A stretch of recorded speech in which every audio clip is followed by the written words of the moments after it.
Hello, everyone. This is Daryl Guberman, CEO of Guberman PMC LLC, a quality consulting firm here in Connecticut. Today, we want to really corroborate what Sam was saying, the Sally Par, and here it is. I was there April 17th, as you can see, I'm standing up holding two pieces of paper while Sam is watching me. I handed my card off to his lawyer, I don't know, Ms. Katz. Well, I tried to call her office as well because we have a lot of data that could assist.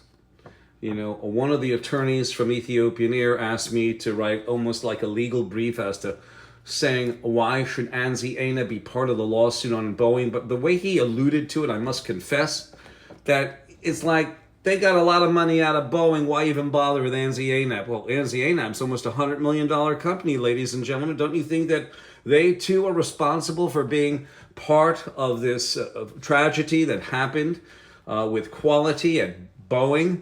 Boeing sits on Anzi Ainab's board, okay, that can grant suspend and withdraw certification. Boeing mandated it on their supplier bulletin of July 2002 that if you're AS9100, you must be Anzi Ainab accredited.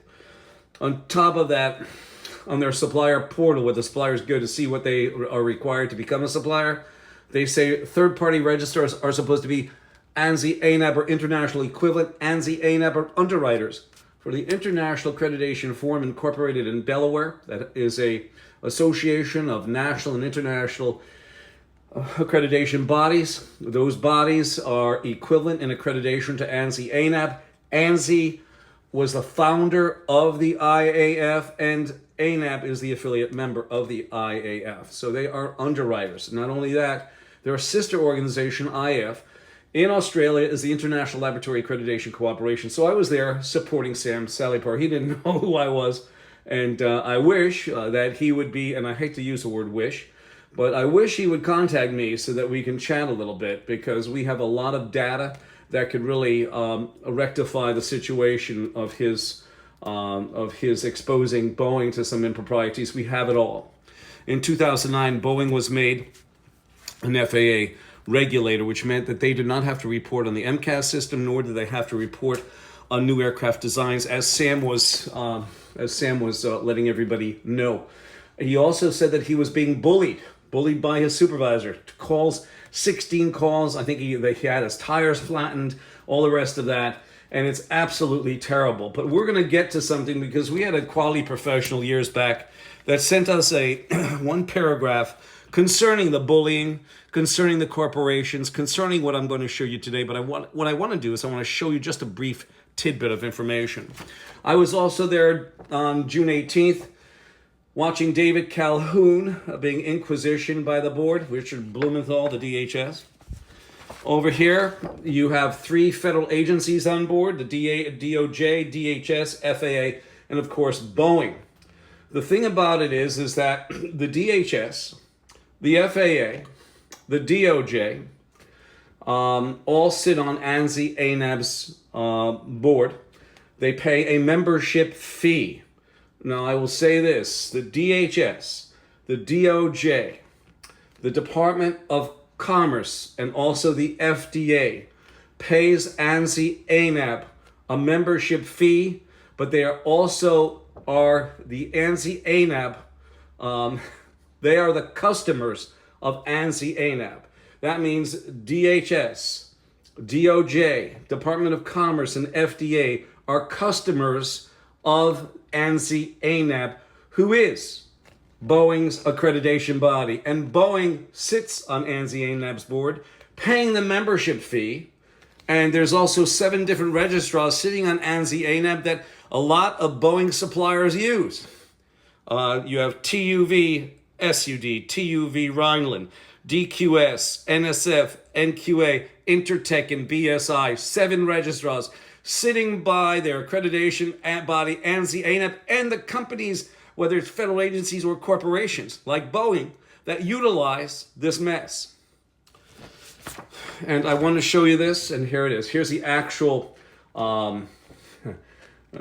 tax American National Standards Institute Incorporated schedule of expenditures of federal agencies for the year ending December 31st, 2021. We've got 2022, 2023. I think it dropped from 2.7 down to $1.5 million that they're spending on expenditures. We also have this, and I'm going to read this to you, ladies and gentlemen. This video today, I want to let you know, is the exposing factor of our federal agencies who sit on ANSI-ANAB's board, right over by Boeing, who uses them as their accreditation body. Our federal agencies who sit as members right over by Boeing, like the DHS, Department of Homeland Security, that I stood up against. Stood up and did that. In fact, we have this guy, Phil Matheson, who we still have the data on him. We have what it is. You can see what a royalty payment is. That's what he was getting. He was getting $262,814 being paid from ANSI. And his title is Executive Director, Office of Standards, U.S. Department of Homeland Security, DHS. So not only do you have Richard Blumenthal sitting on the subcommittee as the chairman, but you have an employee of DHS getting financed by ANSI-ANAB, the accreditation body of Boeing, who they're inquisitioning. You find anything wrong with that, ladies and gentlemen? Hold on. Wake up. Wake up.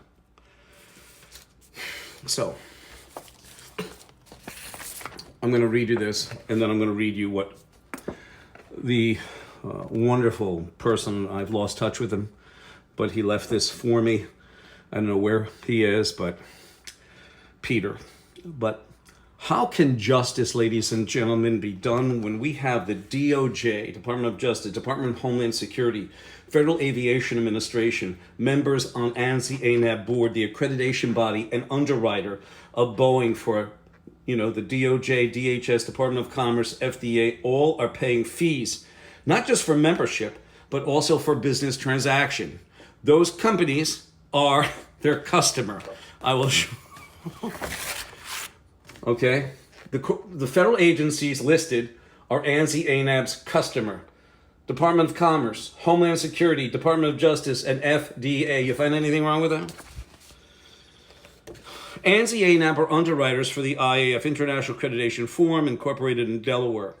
It is an association of accreditation bodies, international and national, and its sister organization, ILAC, the International Laboratory Accreditation Cooperation in Australia. Please note that ANSI is the founder of the IF and ANAB is the affiliate. Now I'm going to read this to you, and it basically brushes onto what Sam Salipur said about quality in general and government. Corporations and our government have learned to disguise fraud through insanely complex deceptive systems and veil of employee incompetence and ignorance, as well as management bullying and censorship. A good rule of thumb is that if it takes too long to explain, then there is something really wrong. And I will show you this again, such as this. We've actually broken the Da Vinci Code when you see 4 federal agencies who are actual customers of ANSI-ANAB, who is the accreditation body for Boeing. Do you find something, especially the Department of Homeland Security, who's getting a piece of the action from ANSI, a royalty payment, now it's called various, there's something seriously wrong. I leave it here, ladies and gentlemen, business owners. My telephone number is 203-556-1493 or Daryl, TQRS, @yahoo.com. I thank you.